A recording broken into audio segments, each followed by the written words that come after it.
जय श्री कृष्ण। दोस्तों राधे राधे। हम वैशाख माह का 23वां अध्याय सुन रहे थे। यहाँ तक हम लोग सुने थे कि सबसे अंत में प्राणों का प्रविष्ट होते ही शरीर उठ खड़ा हुआ। इस कारण प्राण सर्वश्रेष्ठ और युवराज बना। प्राण ही जगतपति हैं और प्राण के बिना जगत में कुछ भी नहीं है। यहाँ तक हम सुने थे, आगे का हम सुनते हैं। व्याध कहने लगा कि हे ब्राह्मण, परमात्मा ने करोड़ों जीव उत्पन्न किए। इनके भिन्न कर्म, अनेक सनातन मार्ग और इनके स्वभाव एक से क्यों नहीं, यह मेरी जानने की इच्छा है। शंख मुनि कहने लगे कि सत्योगुणी, रजोगुणी और तमोगुणी 3 प्रकार के मनुष्य होते हैं। इन गुणों की विषमता, न्यूनता और अधिकता से मनुष्य वैसे ही कर्म करता है। प्रकृति के जीव इन्हीं तीनों गुणों से बंधे हुए हैं। गुण कर्म के अनुसार ही कर्म का नाश और फल देता है। तमोगुणी पुरुष सदैव निठुर, निर्दयी और सबसे द्वेष रखने के कारण सदा दुखी रहते हैं। राक्षसों से लेकर पिशाचों तक सब तामसी गति को प्राप्त होते हैं। रजोगुणियों की बुद्धि पाप और पुण्य मिली हुई होती है। इस कारण स्वर्ग और नरक दोनों में जाते हैं तथा सुख और दुख दोनों ही भोगते हैं, और यह मंदभागी सदैव संसार में जन्म लेते हैं। सत्यगुणी धर्मात्मा, दया वाले, पराई निंदा न करने वाले, श्रद्धावान होते हैं। यह सतोगुणी वृत्ति वाले महा तेजस्वी, पाप रहित ऊपर के लोकों को जाते हैं। यह अपने गुण और कर्मों के अनुसार कर्म करते हुए भगवान के समीप पहुंच जाते हैं। अब यहाँ से 25वां अध्याय हम सुनते हैं। तब व्याध कहने लगा कि हे मुने, पूर्ण भोग वाले मनुष्य की मुक्ति कब होती है? सृष्टि काल में या अंत काल अथवा स्थिति काल में? सृष्टि की स्थिति तथा संहार काल की मर्यादा कितनी है? शंख बोले 4 सहस्त्र योगों का ब्रह्मा का एक दिन और 3 ही रात्रि होती हैं। इतनी ही रात्रि होती हैं। इस तरह मिलाकर ब्रह्मा का एक अहोरात्र होता है। 15 अहोरात्र का एक पक्ष और 2 पक्षों का एक मास होता है। 2 मासों की एक ऋतु, 3 ऋतुओं का एक अयन और 2 अयन का एक वर्ष होता है। इस प्रकार ब्रह्मा जी 100 वर्षों का एक कल्प ब्रह्मकल्प होता है। इसी को वेद के जानने वाले प्रलय का समय कहते हैं। प्रलय 3 प्रकार की होती हैं। एक मानव प्रलय, जिसमें मनुष्यों का अंत होता है। दूसरी दैनन्य प्रलय, ब्रह्मा जी के मुहूर्त में एक मनु की प्रलय होती है। इसी प्रकार जब 14 मनु हो जाते हैं तब एक दैनन्य प्रलय होती है। मनवंतर प्रलय में पृथ्वी, आकाश और पाताल तीनों लोकों का प्रलय हो जाता है, परंतु इस मनवंतर प्रलय में चैतन्य जीवों का ही नाश होता है, किंतु लोकों के स्वरूप का नाश नहीं होता। केवल उन लोकों में जल प्लावन हो जाता है। फिर मनवंतर के अंत में चैतन्य जीवों की उत्पत्ति हो जाती है। लेकिन दैनन्य प्रलय में लोक और लोकथ सब का नाश हो जाता है। सिर्फ एक सत्य लोक ही रह जाता है। ब्रह्मा जी के शयन करने पर चैतन्य अधिभूतों सहित सबका नाश हो जाता है। कोई कोई तत्वाभिमानी देवता और मुनि बचे रहते हैं तथा सत्य लोक के शयन करने वाले भी रह जाते हैं, जो कल्प भर तक सोते रहते हैं। फिर रात्रि के समाप्त होने पर ब्रह्मा जी पुनः सृष्टि की रचना करते हैं। शंख कहने लगे कि व्याध, अब मैं तेरे सामने सृष्टि काल और मुक्ति काल का वर्णन करता हूँ। भगवान का एक निमेष आँख झपकाना ब्रह्मा जी के एक कल्प के बराबर होता है।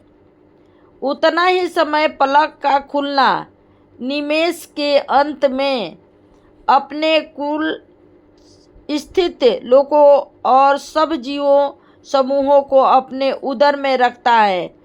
इसमें उनमें से कितने ही सृष्टि योग्य सृजन, कितने ही सृजन योग, कितने ही मुक्ति और कितने ही ऐसे होते हैं जिनका लिंग देह छूट गया। श्रुति देव जी कहते हैं कि जब यह कथा शंख व्याध को सुना रहे थे तब सबके देखते देखते वह पंचशाखी वृक्ष पृथ्वी पर गिर पड़ा और उनके कोटक से एक बड़ा भयंकर सर्प तत्काल पाप रूपी देह को त्याग कर हाथ जोड़ सिर झुकाकर वहीं बैठ गया। अब हम यहाँ से 26वां अध्याय सुनते हैं। श्रुति देव जी कहने लगे कि शंख ऋषि और व्याध उसको इस प्रकार देखकर बड़े विस्मय से पूछने लगे कि तुम कौन हो और किस पाप से इस योनि को प्राप्त हुए और अब किस शुभ कर्म से तुम्हारी बुद्धि शुद्ध हुई और अकस्मात तेरी मुक्ति हो गई।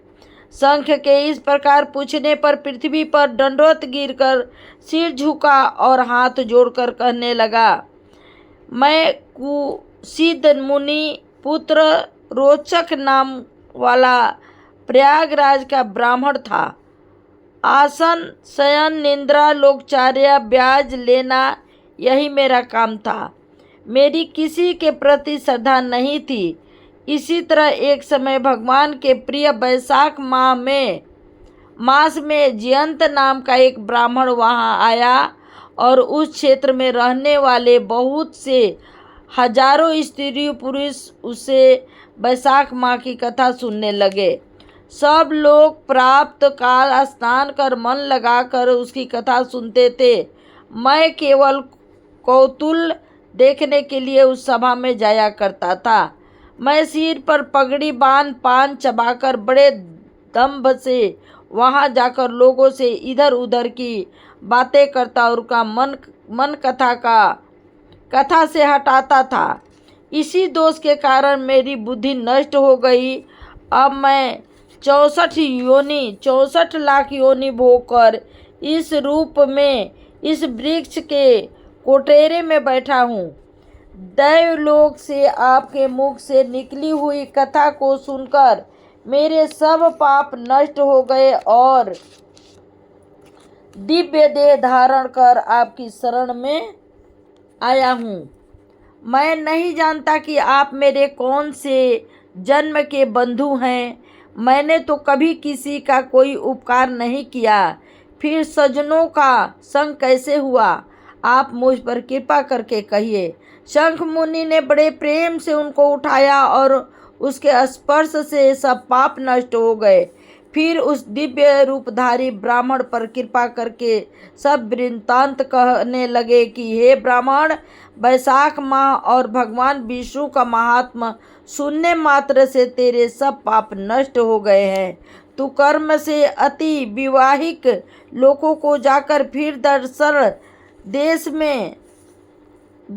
देश में ब्राह्मण के घर जन्म लेगा और वेद शर्मा नाम से प्रसिद्ध होकर सब विद्याओं में निपुण होगा। प्रत्येक जन्म में तुझे जाति स्मृति रहेगी और तू संपूर्ण इच्छाओं को त्याग कर वैशाखोक्त विष्णु के प्रिय धर्म को करोगे। निष्प्रिय गुरु भक्त और जितेंद्रिय होकर उस जन्म में सदैव भगवान की कथा सुनने में तत्पर रहोगे और इस प्रकार सिद्धि को प्राप्त हो जाओगे और सब बंधनों से मुक्त होकर दुर्लभ मोक्ष को प्राप्त करोगे। डरो मत, मेरी कृपा से तुम्हारा कल्याण होगा। जो किसी प्रकार श्रद्धाहीन होकर भी भगवान के नाम का स्मरण करता है वह भी निर्मल होकर मुक्त हो जाता है। जो श्रद्धापूर्वक जितेंद्रिय होकर सुनता और फिर उनका कहना ही क्या, जो कोई भक्ति से अथवा देश से भी कथा आदि कहते हो सुनते हैं अथवा भगवान की उपासना करते हैं, वे सभी मुक्त हो जाते हैं। भगवान के भिन्न यश से अंकित जो अनेक नाम है। यहाँ वीडियो को अंत कर रही हूँ। राधे राधे।